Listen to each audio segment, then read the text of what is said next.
Dear students, last class നമ്മൾ മാറ്ററും ലൈറ്റും കൂടെ ഇൻട്രാക്ഷൻ നടത്തുന്ന രണ്ട് മെത്തേഡ്സ് കണ്ടു. First one is the induced absorption and the second one is the spontaneous emission. Induced അബ്സോർപ്ഷനിൽ ലൈറ്റ് അബ്സോർബ് ചെയ്തിട്ട് with help of an external agency ground state atoms goes to up higher state. Spontaneous emission എന്ന് പറഞ്ഞിട്ടുണ്ടെങ്കിൽ it is from the excited state to the ground state without the help of any external agency. Now another possibility of the interaction of light with matter is the stimulated emission, and which is the most important one in the case of lasers. അപ്പോൾ ഇതിൽ നമ്മൾ ചെയ്യുന്നത് എന്താണെന്ന് വെച്ചാൽ, suppose we have an atom which is in the excited state. അപ്പം excited സ്റ്റേറ്റിലുള്ള ഒരു atom അത് spontaneous emission വഴി താഴേക്ക് എത്തുന്നതിന് മുമ്പായിട്ട് നമ്മൾ എന്ത് ചെയ്യുന്നതെന്ന് വെച്ചാൽ, ഈ ആറ്റത്തിനെ തന്നെ നമ്മളൊരു എക്സ്റ്റേണൽ ആയിട്ടുള്ള ഒരു ഫോട്ടോണിനെ കൊണ്ട് ഇൻട്രാക്ട് ചെയ്യിക്കുക വിത്ത് എനർജി Hnu = E2 - E1 എന്ന് പറയുന്ന ഒരു എക്സ്ട്രാ ഫോട്ടോണിനെ കൊണ്ട് ഇൻട്രാക്ട് ചെയ്യിക്കുക. അപ്പം എന്ത് സംഭവിക്കുന്നു വെച്ചിട്ടുണ്ടെങ്കിൽ, അപ്പോൾ ആ ഒരു എക്സൈറ്റഡ് സ്റ്റേറ്റ് ആറ്റത്തിൽ it will have a more energy. ആ എനർജി റിലീസ് ചെയ്യുമ്പോൾ അത് ഗ്രൗണ്ട് സ്റ്റേറ്റിലേക്ക് വരുമ്പോൾ ഓൾറെഡി E2 - E1 എന്ന് പറയുന്ന എനർജി അതിന് ഓൾറെഡി ഉണ്ട്. അതുകൂടാതെ നമ്മൾ കൊടുത്തിട്ടുള്ള നമ്മൾ ഈ എക്സ്റ്റേണലായിട്ട് കൊടുത്തിട്ടുള്ള ഈ ഒരു ഫോട്ടോണിൻ്റെ എനർജി Hnu തന്നെയാണ്. ഈ രണ്ട് ഫോട്ടോൺസ്, അതായത് ഈ ടൈപ്പുള്ളൊരു ആറ്റം ഗ്രൗണ്ട് സ്റ്റേറ്റിലേക്ക് വരുമ്പോൾ it will emit 2 photons of the same energy Hnu എന്ന് പറയാൻ പറ്റും. Hnu എന്ന് പറയുന്ന രണ്ട് ഫോട്ടോൺസിനെ എമിറ്റ് ചെയ്യും. ഈ പ്രോസസ്സിനാണ് നമ്മൾ സ്റ്റിമുലേറ്റഡ് എമിഷൻ എന്ന് പറയുന്നത്. അതായത് the phenomenon of forced photon emission by an excited atom due to the action of external agency is called stimulated emission or induced emission എന്ന് പറയും. ഇറ്റ് ഈസ് എ ഫോഴ്സ്ഡ് പ്രോസസ്സാണ്. നമ്മൾ ഇതിന് external agency, with help of external agency മാത്രമേ ഇത് possible ആയിട്ടുള്ളൂ. അപ്പോൾ ഇതിൻ്റെ ഒരു പിക്ചറൽ റെപ്രസെൻറ്റേഷനാണ്, ഡയഗ്രമാറ്റിക് റെപ്രസെൻറ്റേഷനാണ് ഉള്ളത്. We have 2 energy levels E1 and E2. അപ്പോൾ ഇതിൽ E1 എന്ന് പറയുന്ന എനർജി, ദെൻ E2 എന്നുള്ള എക്സൈറ്റഡ് സ്റ്റേറ്റിൽ നിൽക്കുന്നതിന് നമ്മളൊരു ഫോട്ടോൺ വെച്ചിട്ട് ഇൻട്രാക്ട് ചെയ്യിക്കുന്നു. So when it returns to the ground state, രണ്ട് photons at a time emit ചെയ്യുന്നു. Each of them have the same energy Hnu. അപ്പോൾ ഈ ഒരു പ്രോസസ്സിനെ നമ്മൾ എക്സ്പ്രസ് ചെയ്യുന്നത് A സ്റ്റാർ എന്ന് പറയുന്നത്, A star represents for the excited state ആണ്. A star gives A + 2 Hnu. ഈ A സ്റ്റാർ എന്ന് പറയുന്നത് 2 Hnu, എനേക്കാൾ 2 Hnu കൂടുതലുള്ള ഒരു എക്സൈറ്റഡ് സ്റ്റേറ്റ് ആണ്. അപ്പോൾ ഇതിൻ്റെ ഒരു മാത്തമാറ്റിക്കൽ എക്സ്പ്രഷൻ എന്ന് പറയുന്നത്, റേറ്റ് ഓഫ് സ്റ്റിമുലേറ്റഡ് എമിഷൻ എന്ന് പറയുന്നത് RST. It is given by RST, that is the rate of stimulated emission. നേരത്തെ കേസിലൊക്കെ നമ്മൾ കാൽക്കുലേറ്റ് ചെയ്തിട്ടുണ്ട്. ഇവിടെ അത് ഡിപ്പെൻഡ് ചെയ്യുന്ന ഫാക്ടേഴ്സ് എന്ന് പറഞ്ഞാൽ, since it is an induced process, ഇത് B12 ഒരു പ്രൊപ്പോർഷണാലിറ്റി കോൺസ്റ്റൻ്റ് ഉണ്ട്. That proportionality constant is B21 ആണ്. ഇവിടെ 2-to-1 എമിഷനാണ്. So RST = B21 into energy ഡെൻസിറ്റീനെ ഡിപ്പെൻഡ് ചെയ്യും, അതായത് ഇൻസിഡൻറ്റ് ഫോട്ടോൻ്റെ എനർജി ഡെൻസിറ്റീനെ, അതുപോലെ into N2, that is the number of atoms in the excited state. ഇത്രയും ഫാക്ടേഴ്സിനെ ഡിപ്പെൻഡ് ചെയ്തിട്ടാണ് അതിൻ്റെ റേറ്റ് ഓഫ് സ്റ്റിമുലേറ്റഡ് എമിഷൻ വരിക. Where B21 is the Einstein's coefficient for stimulated emission എന്ന് പറയാൻ പറ്റും നമുക്ക്. And it also indicates the probability of stimulated emission transition from level 2 to 1. നേരത്തെ പറഞ്ഞ പോലെ തന്നെ B12 എന്ന് പറഞ്ഞിട്ടുണ്ടെങ്കിൽ it is the probability of transition from 1 to 2 എന്ന് പറഞ്ഞ പോലെ തന്നെ B21 എന്ന് പറഞ്ഞിട്ടുണ്ടെങ്കിൽ it is the probability of transition from the level 2 to 1 എന്ന് പറയാൻ പറ്റും നമുക്ക്. Next, we have to find out the relation between different Einstein's coefficients. Einstein coefficient we have A21 is there, then B12 and B21 is there. Also we have A12, which is already we have said that it is 0, because that is the transition probability of transition from spontaneous transition from level E1 to E2 ആണ്. E1 to E2 എന്ന് spontaneous ട്രാൻസിഷനുള്ള chance കുറവാണ്. ഇപ്പോൾ ഒരു thermal equilibrium സ്റ്റേറ്റിൽ നമ്മൾ ഈ ഒരു സ്റ്റേറ്റിനെ നമ്മൾ റേഡിയേറ്റ് ചെയ്തിട്ടുള്ള റേഡിയേഷൻ്റെ ഫ്രീക്വൻസി ന്യൂ ആണ്, അതുപോലെ അതിൻ്റെ energy density U of nu ആണ്, തെർമൽ ഇക്വിലിബ്രിയത്തിലാണ്. അപ്പോൾ ഇതിൽ എന്താ സംഭവിക്കുക വെച്ചാൽ, N1 and N2 be the number of atoms in energy levels 1 and 2, respectively ആണെങ്കിലും അറ്റ് ആൻ ഇൻസ്റ്റൻറ്റ് തെർമൽ ഇക്വിലിബ്രിയത്തിൽ N1 and N2 in their levels must remain constant. Thermal equilibrium ആകുമ്പോൾ ഈ N1 N2 എന്നുള്ള നമ്പേഴ്സ് കോൺസ്റ്റൻ്റ് ആയിട്ട് നിൽക്കും. So അങ്ങനെ നിൽക്കണം എന്നുണ്ടെങ്കിൽ അതിൻ്റെ കണ്ടീഷൻ എന്ന് പറഞ്ഞിട്ടുണ്ടെങ്കിൽ the number of transition from E2 to E1 must be equal to the number of transition from E1 to E2. So thermal equilibrium establish ചെയ്തു എന്ന് പറഞ്ഞു കഴിയുമ്പോൾ അപ്വേർഡ് ട്രാൻസിഷനും ഡൗൺവേർഡ് ട്രാൻസിഷനും ഈക്വൽ ആവുന്ന ഒരു കേസ് ആയിരിക്കും.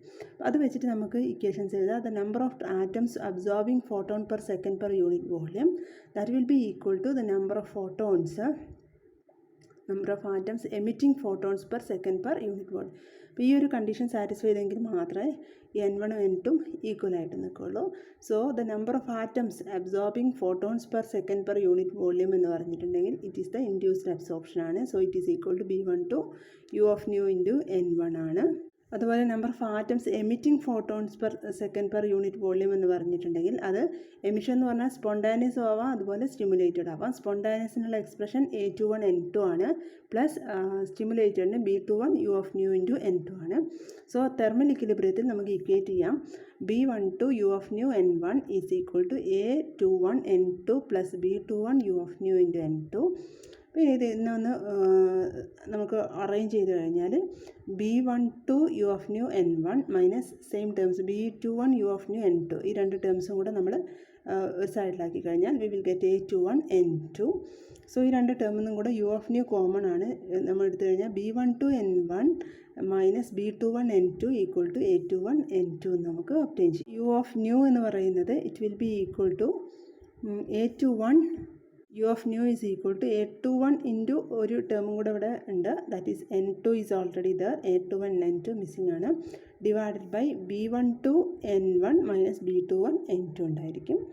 സോ നമ്മൾ ഇതിനൊന്ന് മോഡിഫൈ ചെയ്യുമ്പോൾ that is we are dividing that is numerator and denominator with N2നെ കൊണ്ട് നമ്മൾ ഡിവൈഡ് ചെയ്യുകയാണെങ്കിൽ നമുക്ക് കിട്ടുന്നത് so here it becomes A21 into N2 by N2 അത് ക്യാൻസൽ ചെയ്ത് പോകും. Then divided by B12 into N1 by N2 minus B21 into N2 by N2 that is becomes B21. ഈ N2 എന്ന് പറയുന്ന ടേം ഇല്ല, അത് ക്യാൻസൽ ചെയ്ത് പോകും, പ്രിൻ്റ് മിസ്റ്റേക്കാണ്. സോ ദെൻ നെക്സ്റ്റ് നമ്മൾ എന്ത് ചെയ്യുന്നതെന്ന് വെച്ചാൽ ബോത്ത് ടേംസിനെ നമ്മൾ dividing numerator and denominator with B12 ആണ്. സോ ന്യൂമറേറ്ററിൽ A21 ഡിവൈഡഡ് ബൈ B12, ഇവിടെ B12 into N1 by N2 divided by B12, so N1 by N2 minus B21 divided by B12. അപ്പോൾ ഇതാണ് U of nuനുള്ള expression, that is a transition പ്രോബബിലിറ്റിയുടെ energy ഡെൻസിറ്റിയുടെ equation വരുന്നത്. ഇനി ഈ എനർജി ഡെൻസിറ്റി നമുക്കറിയാം ബോൾസ്മാൻസ് ഇക്വേഷൻസ് ഡിസ്ട്രിബ്യൂഷൻ ലോ വെച്ചിട്ട് N1 ബൈ N2 എന്ന് പറഞ്ഞിട്ടുണ്ടെങ്കിൽ it is e raised to E2 minus E1 divided by KT ആണ്. So e raised to E2 minus E1 by KT എന്ന് പറയുമ്പോൾ that is equal to e raised to h nu divided by KT എന്ന് കിട്ടും. So അത് substitute ചെയ്ത് കഴിഞ്ഞാൽ നമുക്ക് കിട്ടുന്ന expression U of nu is equal to A21 divided by B12 divided by N1 by N2 becomes e raised to h nu by KT minus then B21 divided by B12. ഇനി planks radiation formula വെച്ചിട്ട് this energy density equation എന്ന് പറഞ്ഞിട്ടുണ്ടെങ്കിൽ U of nu is equal to 8 pi h nu cube divided by c cube into 1 by e raised to h nu divided by KT minus 1 ആണ്. എക്സ്പ്രഷൻസും compare ചെയ്ത് കഴിഞ്ഞാൽ നമുക്ക് നേരത്തെ കിട്ടിയിട്ടുള്ള രണ്ട് expressions, one of the expression is U of nu is equal to this one and this one. Compare ചെയ്ത് കഴിഞ്ഞാൽ നമുക്ക് കാണാൻ പറ്റും ഈ A21 ഡിവൈഡ് ബൈ B12 എന്നുള്ളതിന് പകരം നമുക്ക് 8 pi h nu cube divide by c cube എന്നുള്ള എക്സ്പ്രഷൻ കിട്ടും. അതുപോലെ e raised to h nu by KT രണ്ടിടത്തും കോമൺ ആണ്, -1 അതിന് പകരം നമുക്ക് B21 ഡിവൈഡ് ബൈ B12നെ എഴുതാൻ പറ്റും. സോ ഇവിടുന്ന് കിട്ടുന്ന എക്സ്പ്രഷൻ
റിനോ ഓളൊന്നും നേരത്തെ പോയൊരു കെടുത്തോ നീറ്റൂടെ ഇല്ലാരും ബാങ്ക് കൊടുത്തില്ലേ?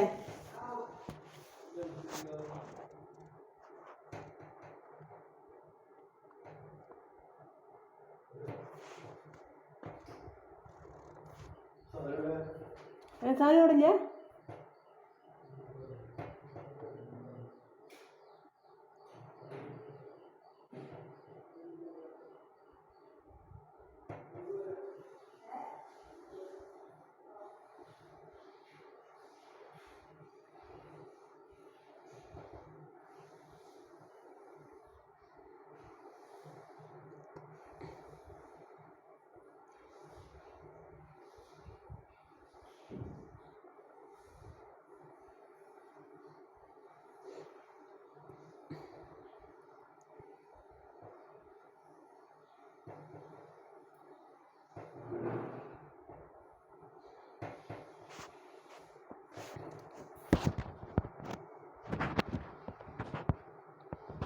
Next, you can see how can we achieve these large stimulated emission.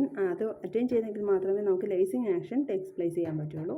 അപ്പോൾ അതിനുള്ളൊരു കണ്ടീഷൻ എന്ന് പറഞ്ഞാൽ എല്ലാ കേസിലും ഈ എല്ലാ പ്രോസസ്സുകളും അബ്സോർപ്ഷൻ, സ്പോണ്ടാനിയസ് എമിഷൻസ്, സ്പോണ്ടാനിയസ് അബ്സോർപ്ഷൻസ് ഇതെല്ലാം ഈ ഒരേ സൈമൾട്ടേനിയസ് ആയിട്ട് നടക്കുന്ന പ്രോസസ്സാണ് ഈ 3 പ്രോസസ്സും. അതായത് ഇൻഡ്യൂസ്ഡ് അബ്സോർപ്ഷൻ, ഇൻഡ്യൂസ്ഡ് എമിഷൻ ആണെങ്കിലും ഇൻഡ്യൂസ്ഡ് അബ്സോർപ്ഷൻ ആണെങ്കിലും സ്പോണ്ടാനിയസ് എമിഷൻ ആണെങ്കിലും എല്ലാം ഒന്നിച്ച് നടക്കുന്നതാണ്. അപ്പോൾ ഏത് സിറ്റുവേഷനിലാണ് നമുക്ക് ഈ സ്റ്റിമുലേറ്റഡ് എമിഷൻ മറ്റ് പ്രോസസ്സിനേക്കാളും ലാർജറായിട്ട് ഒബ്റ്റെയിൻ ചെയ്യുക എന്നുള്ളൊരു കണ്ടീഷൻ ഒബ്റ്റെയിൻ ചെയ്യണം. അപ്പോൾ ഇതിന് വേണ്ടി നമ്മൾ ചെയ്യുന്നത് ratio of stimulated transition to spontaneous transition. ആ റേഷ്യോ എടുത്തു കഴിഞ്ഞാൽ ratio you can term it as R1 എന്ന് പറഞ്ഞു കഴിഞ്ഞാൽ സ്റ്റിമുലേറ്റഡ് ട്രാൻസിഷൻ്റെ equation B21 U of nu into N2 ആണ്. സ്പോണ്ടാനിയസ് ട്രാൻസിഷൻ്റെ ഇക്വേഷൻ A21 N2 ആണ്. സോ നമ്മൾക്ക് R1 equal to B21 U of nu divided by A21 എന്ന് എഴുതാൻ പറ്റും. വെച്ചിട്ട് R1 കൂടുതലാവണമെങ്കിൽ നമുക്കറിയാം ഒന്നുകിൽ B21 A21 എന്നുള്ള റേഷ്യോ കൂടുതലായിരിക്കണം, അല്ലെങ്കിൽ U of nu അതായത് എനർജി ഡെൻസിറ്റി കൂടുതലായിരിക്കണം. അപ്പോൾ നെക്സ്റ്റ് നമ്മൾ ratio of stimulated transition to absorption ട്രാൻസിഷനാണ്. സ്റ്റിമുലേറ്റഡ് ട്രാൻസിഷനും അതുപോലെ അബ്സോർപ്ഷന് ഇൻഡ്യൂസ്ഡ് അബ്സോർപ്ഷനാണ്.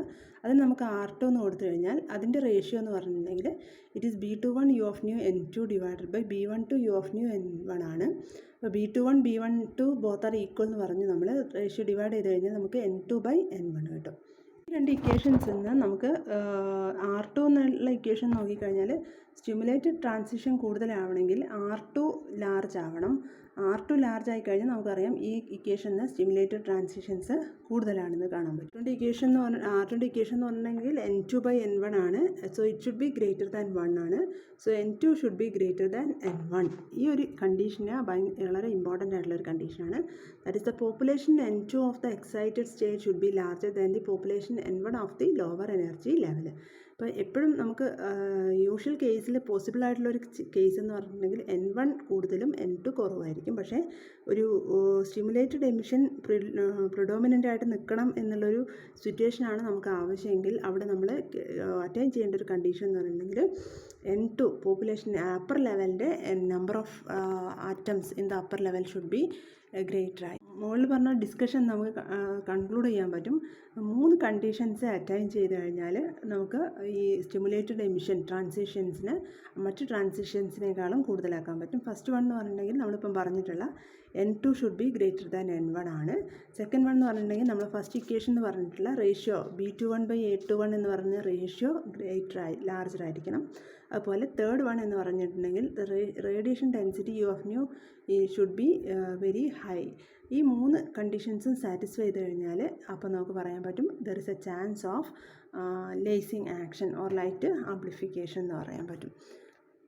ഈ ഫസ്റ്റ് കണ്ടീഷൻ അറ്റൈൻ ചെയ്യുക എന്നുള്ളത് ഈ റേഷ്യോ B21/A21 എന്നുള്ളതും യു ഓഫ് ന്യൂ ഒക്കെ നമുക്ക് യൂഷ്വലി സോഴ്സ് അഡ്ജസ്റ്റ് ചെയ്തിട്ട് നമുക്ക് ചെയ്യാൻ പറ്റും. ഈ ഒരു കണ്ടീഷൻ ഫസ്റ്റ് കണ്ടീഷനാണ് most important condition for attaining lacing action. അപ്പോൾ അതിൻ്റെ ഒരു നമ്മൾ പറയുന്ന പേര് പോപ്പുലേഷൻ ഇൻവേർഷൻ എന്നാണ് പറയുന്നത്.